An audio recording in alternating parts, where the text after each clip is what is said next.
ये सीएनजी का गैस का दाम कितना बढ़ोतरी हुई? ये 6 साल से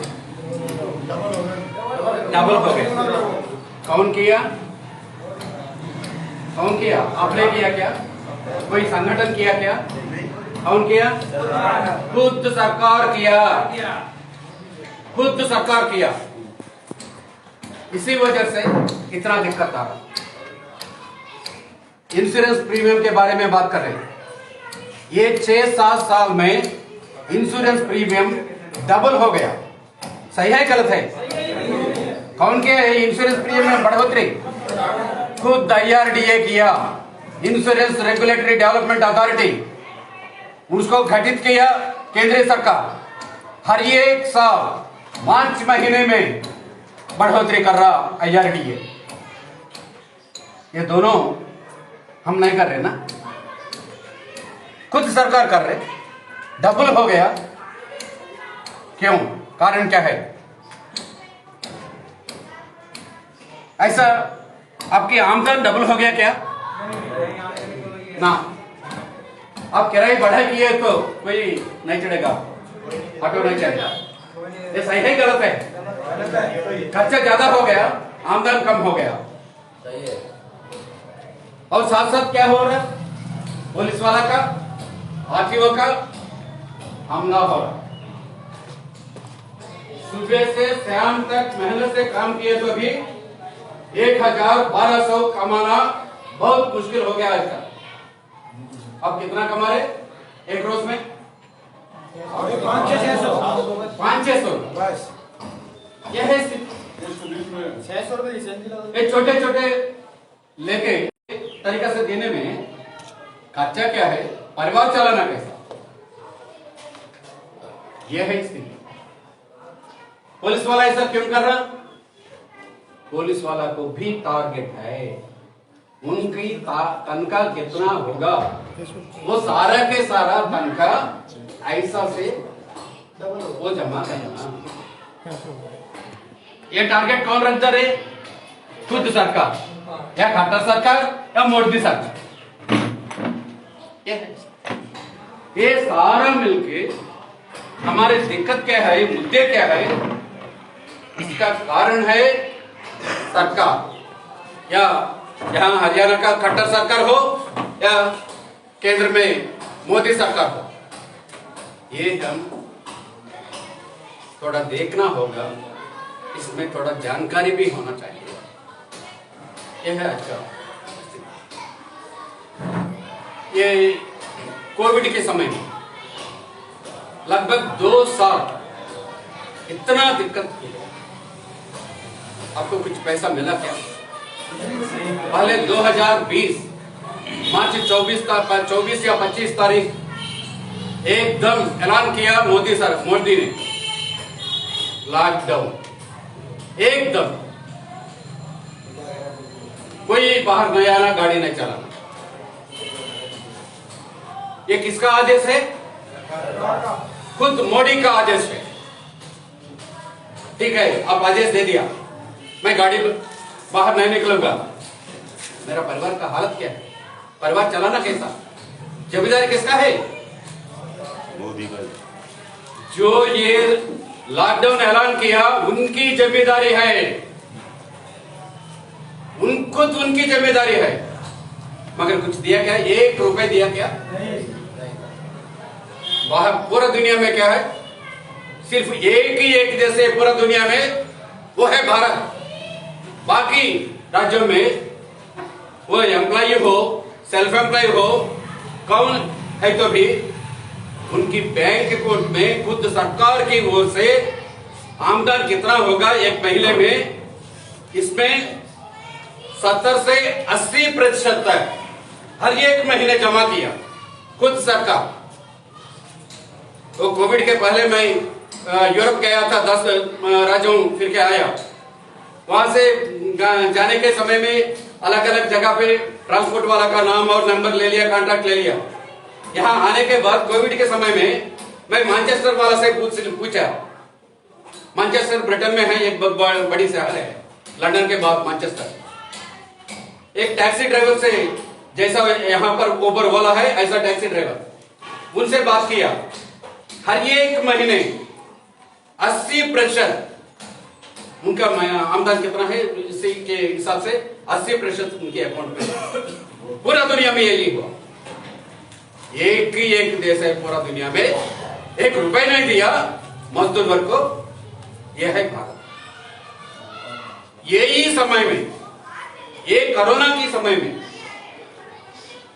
खुद मैन्युफैक्चरिंग कंपनी को, बहुत बढ़िया कंपनियों को, पूंजीपति को कितना सुविधा दिलाया ये सरकार, मालूम है क्या आपको?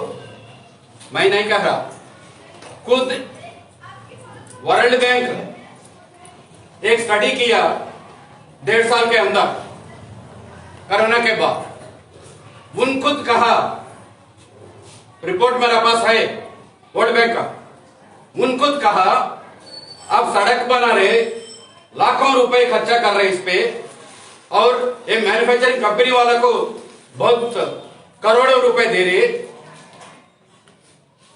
इससे फायदा क्या है? देश का फायदा क्या है? वो रोजगार कितना आ रहा है इससे?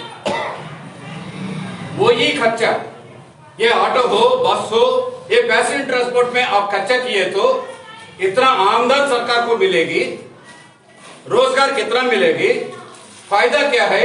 सबसे बहुत बढ़िया फायदा होगा ये पैसेंजर ट्रांसपोर्ट में खर्चा करने के, ये खुद वर्ल्ड बैंक रिपोर्ट दिया, मगर सुनने के लिए भी तैयार नहीं आज का ये सरकार।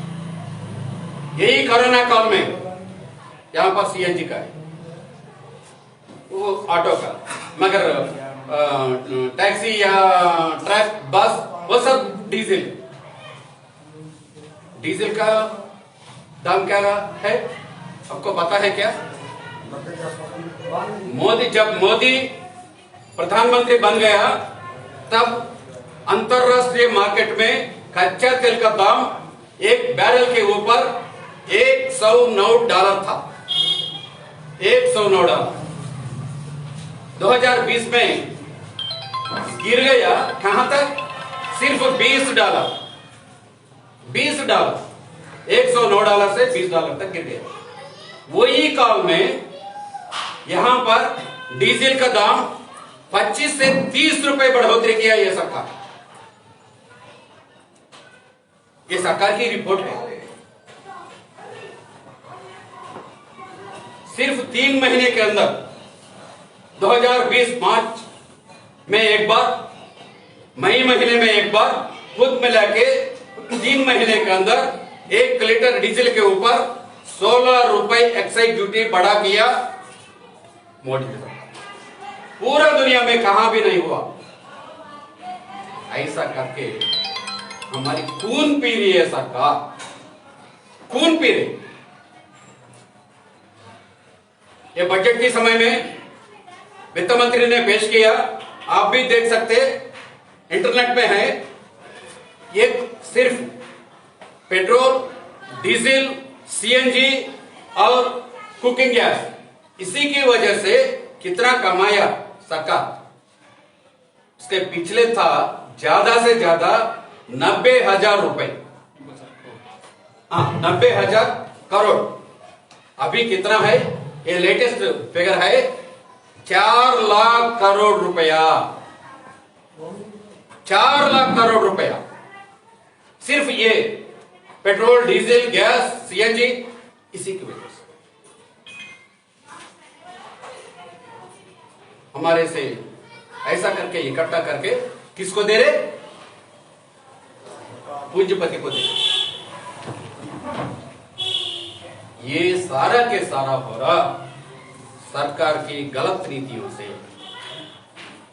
ये हमारे मन में होना चाहिए। वोट कौन दिया? हम वोट दिया, हम खुद वोट, आम आदमी वोट दिया।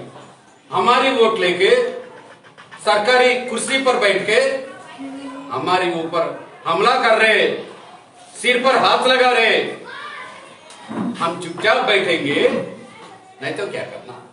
यह है हमारे सामने सवाल। हमारी ताकत क्या है? ये परिवहन का ताकत क्या है? आप सोच लो, सिर्फ 2 घंटे, पूरा दिन नहीं, सिर्फ 2 घंटे सारा के सारा फरीदाबाद के अंदर आप ऑटो खड़ा कर दिए, कुछ नहीं कर, घर पे खड़े करेगा, नहीं तो हाईवे में पार्किंग करेगा, सिर्फ 2 घंटे। सोच लो क्या होगा? सरकार उल्टा पलटा होगा। हम सरकार के पास जाके ये दे दो हाथ जोड़ने की जरूरत नहीं, खुद सरकार बुलाएगा, हे भगवान जी का कहां पर है, पर आ जाइए, बात करेंगे, खुद सरकार बुलाए। यह है हमारी ताकत। ये सही है क्या? सही है। यह है हमारी ताकत। आपके सामने 2 उदाहरण रखना चाहता हूं मैं। 3 साल के पहले केरला में कोच्चिन शहर में एक घटना हुआ। एक पुलिस इंस्पेक्टर ऑटो वाला को बुलाया, अब पुलिस का तरीका वही हो। ऑटो वाला आया, बेटा यार किसी जगह पर छोड़ने के लिए बोल दिया, छोड़ो। पैसा पूछा ऑटो वाला, क्या मैं पुलिस इंस्पेक्टर हूं, मुझे पैसा पूछ रहे क्या? पीट मार दी। सिर्फ 2 घंटे के अंदर, 2 घंटे के अंदर हजारों ऑटो कोच्चिन शहर के अंदर बंद कर दिया, सिर्फ 2 घंटे के अंदर। पुलिस कमिश्नर आया, माफी मांगा, उन पर एक्शन लिया। यह है हमारी। और एक उदाहरण देना चाहता हूं मैं, खबर में भी आया, मेरे ख्याल से 4 या 5 महीने हुआ, अमेरिका और कनाडा के बीच में बॉर्डर में ये सारा के सारा ट्रक बंद कर दिया, सारा के सारा, मेरे ख्याल से 10-15 दिन तक। 2 ही सरकार, अमेरिका सरकार और कनाडा सरकार, उनसे बातचीत की, उनकी मुद्दा सेटल की। सिर्फ 4-5 महीने हुआ। ये देश के अंदर नहीं, 2 राज्यों के बीच में, कनाडा और अमेरिका के बीच में। ये है हमारी ताकत, परिवहन का ताकत है ये। किसी को भी इतना ताकत नहीं। आप ऑटो चला रहे, स्कूल जाने वाला बाल बच्चे आप लेके जा रहे हैं, अस्पताल जाना ऑटो होना चाहिए, दफ्तर जाने वाले बस स्टैंड से नहीं तो मेट्रो से दफ्तर तक लेके जाना, वहां से लेके आना, कौन सेवा कर रहे? ऑटो वाला। ऑटो जब ऑटो बंद होगा, ये सारा बंद हो जाएगा। ये सही है गलत है? ये हम देखना, अभी का स्थिति क्या है, ये नया स्थिति पैदा किया मोदी सरकार सत्ता में आने के बाद। इससे साथ साथ वो क्या है, मोटर व्हीकल कानून का संशोधन किया 2019 में।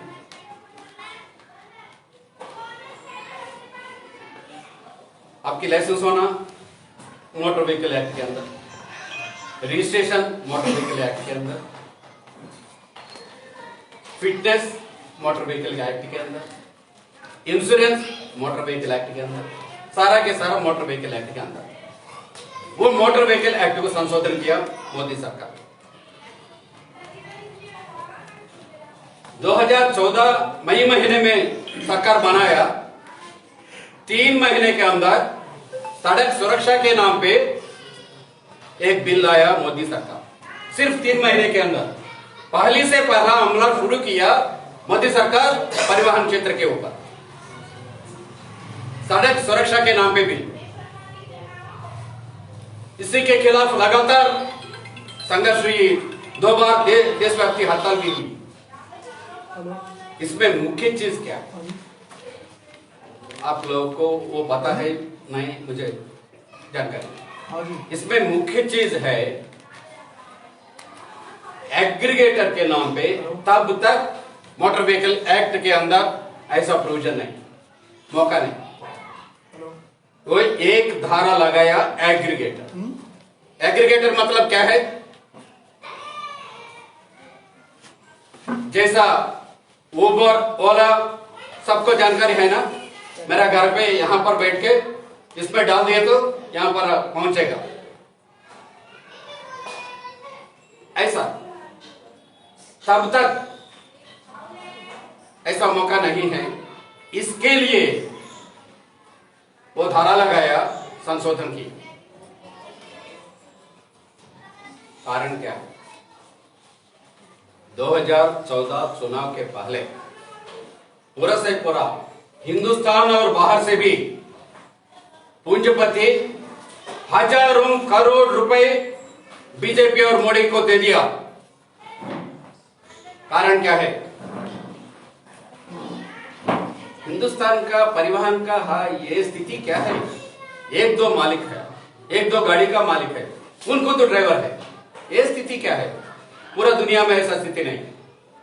बहुत बढ़िया कंपनियां चला रहे, एक दो गाड़ी का मालिक कहां भी नहीं, पर्सनल गाड़ी, मगर कमर्शियल गाड़ी ये कहां भी नहीं, पूरा दुनिया में ये स्थिति है हिंदुस्तान में। चाइना के बाद बहुत बड़ी मार्केट है हिंदुस्तान, इसीलिए ये छोटा छोटा एक दो गाड़ी का मालिकों को फेंक दो, बाहर भेज दो, खत्म कर दो, हमारे हाथ में दे दो। यह है बुंदी उसको सफल करने के लिए हमारी वोट लेके जीत के सरकार बनाया, मगर वो पूंजीपति को गुलामगिरी करके एक कानून को संशोधन किया। ये है बहुत बड़ी खतरा। ऐसा करने के बाद अलग अलग जगहों पे अलग अलग तरीका से हमला हो रहा है। अब पुलिस वाला के बारे में बात कर रहे हैं। आने वाले दिनों में पुलिस वाला कहां भी नहीं रहेगा, पुलिस वाला पकड़ेगा नहीं, फोटो खींचेगा नहीं, चालान दिएगा। क्या होगा?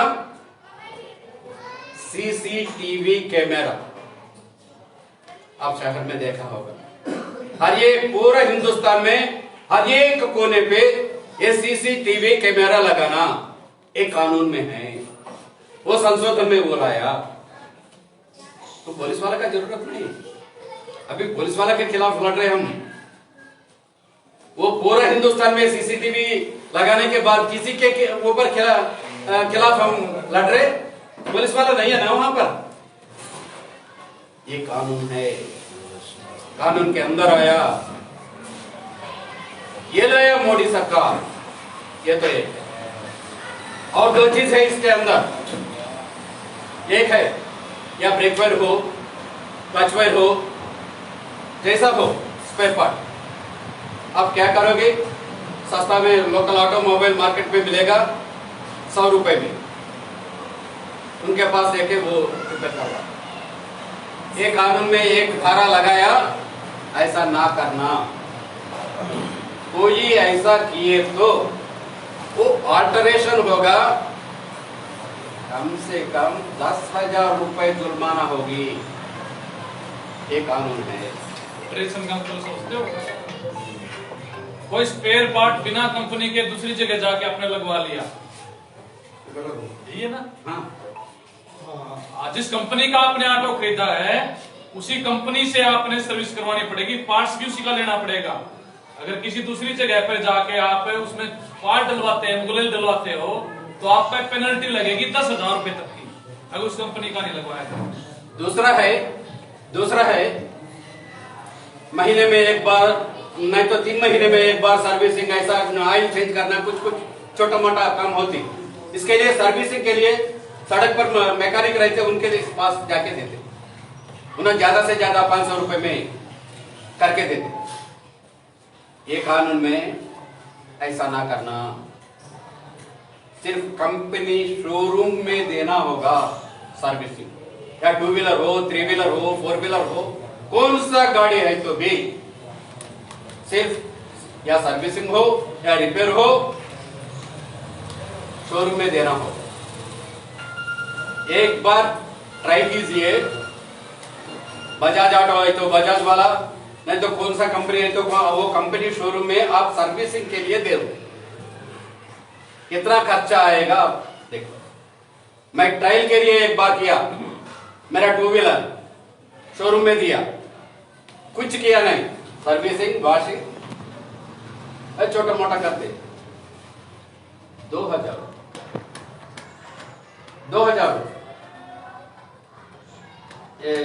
एक हफ्ते के पहले दूसरा मैकेनिक के पास गया था, उन्होंने जो 2-3 पार्ट्स चेंज किया, बिल कितना हुआ? सिर्फ 700 रुपए। और मिनाइल चेंज किया, सर्विसिंग किया, सारा किया, 2-3 पार्ट भी चेंज किया, 700 रुपए। ये क्यों ऐसा किया? उनको खत्म करना, एक दो छोटा मालिकों को खत्म करना, बहुत बढ़िया कंपनी को देना। एक बार एकदम कानून बना के अब यहां से हट जाओ, हट जाते क्या? ना होगा। इसीलिए ऐसा जुर्माना की वजह से अलग अलग चीजों रखे तो ये मेरा से नहीं होता, छोड़ के जाए। इसके लिए कर रहा ये कानून संशोधन किया, यह है मुख्य लक्ष्य। कोरोना के वजह से सारा के सारा अमल में आया नहीं तो तब तक अमल हो जाएगा, धीरे धीरे अमल में आ रहा। अभी यही कोरोना के समय काल में मेरे ख्याल से 1 साल हो गया लगभग, एक नियम बनाया गडकरी जी ने। वो क्या है? कमर्शियल गाड़ी या ऑटो हो, टैक्सी हो, बस हो, ट्रक हो, 10 साल में खत्म करना, 10 साल के बाद नहीं चला। ये न्यू स्क्रैपिंग पॉलिसी आप भी सुना होगा। मेरा पर्सनल गाड़ी है तो 15 साल, मगर कमर्शियल गाड़ी 10 साल। पैसा कहां से आएगा? खुद मेरा गाड़ी है, मैं चला हूं, इसका जरूरत नहीं। कितना किलोमीटर है कि उसका कंडीशन क्या है, इसी के हिसाब से खत्म करना ना करना वो मैं खुद डिसाइड कर सकता। वो रिपेयर मेंटेनेंस ज्यादा हो गया, मैं तब उसको डिस्पोज ऑफ करके दूसरा नया ले लूं। ये मेरी है, मगर सरकार अभी कानून बनाया ना, कैसा है तो भी गाड़ी 10 साल के बाद नहीं चला ना, कमर्शियल गाड़ी।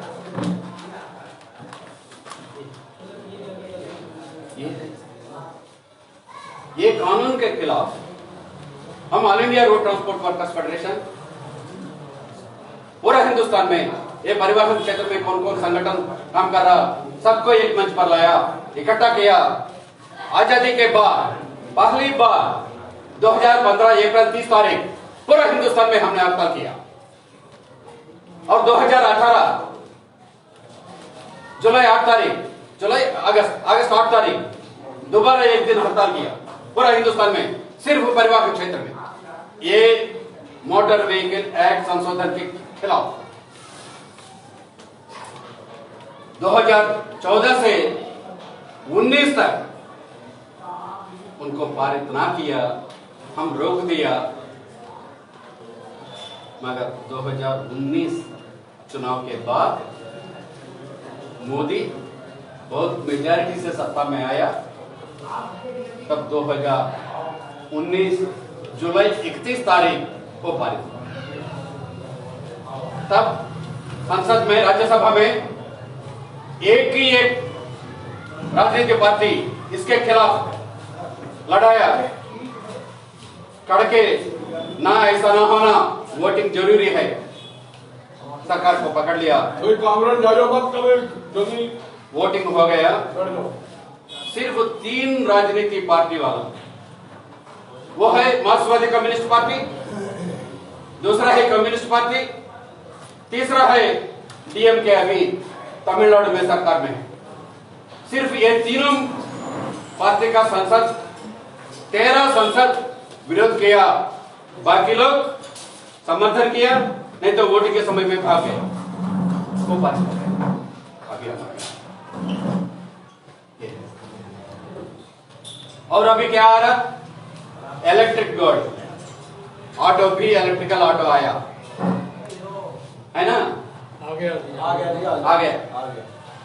आने वाले दिनों में सारा के सारा सरकार ने एक नियम लगाया 2030 तक, पहले 2025 रख दिया, नहीं हो पाया, इसलिए उनको 2030 कर दिया।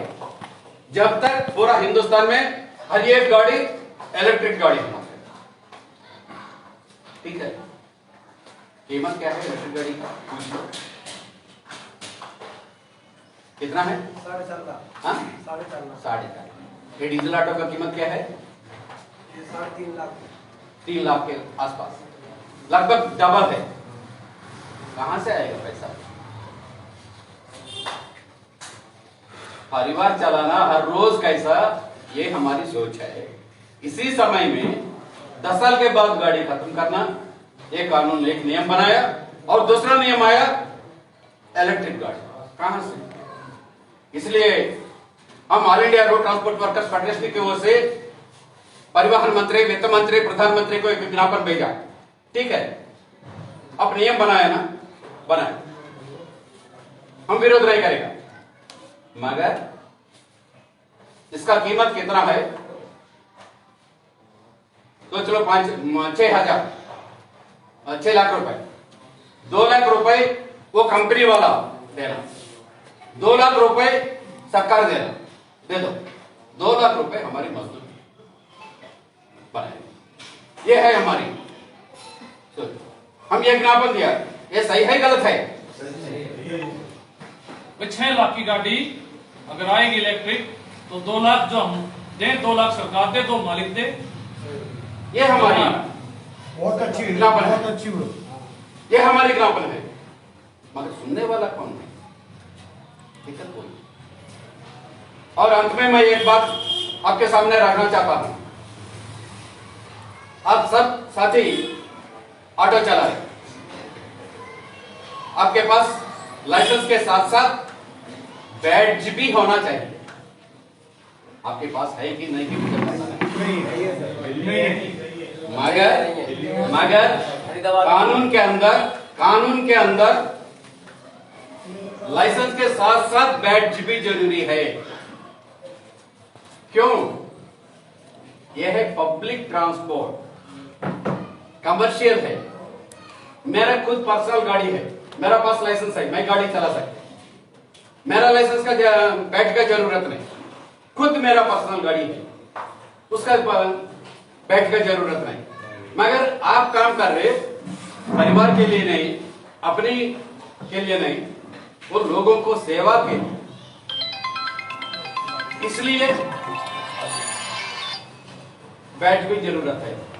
इसलिए वो कानून में है, यह है पब्लिक ट्रांसपोर्ट। पब्लिक ट्रांसपोर्ट का जिम्मेदारी किसका है? सरकार की जिम्मेदारी है। जैसा सरकारी उद्योग काम कर रहा, सरकारी काम कर रहा, जैसा हम भी कर रहे सरकार की ओर से। मगर गाड़ी खरीदने के लिए सरकार या सरकारी बैंक लोन नहीं दे रहे, खुद हम इधर उधर इकट्ठा करके प्राइवेट फाइनेंस वालों से लोन लेके हम करेंगे। हम हर एक साल नहीं तो लाइफ टैक्स, रोड टैक्स बना है, इंश्योरेंस सारा बना है। हमको कुछ फायदा है क्या सरकार की ओर से? नहीं। जैसा बोल दिया उन्होंने पीएफ ग्रेच्युटी, ऐसा कुछ है क्या? मालूम है क्या पीएफ बोले तो क्या है, ग्रेच्युटी बोले तो क्या है? जानकारी भी नहीं। पूरा हिंदुस्तान में दो राज्य में ऐसा सामाजिक सुरक्षा कानून है। एक है बंगाल, दूसरा है केरला।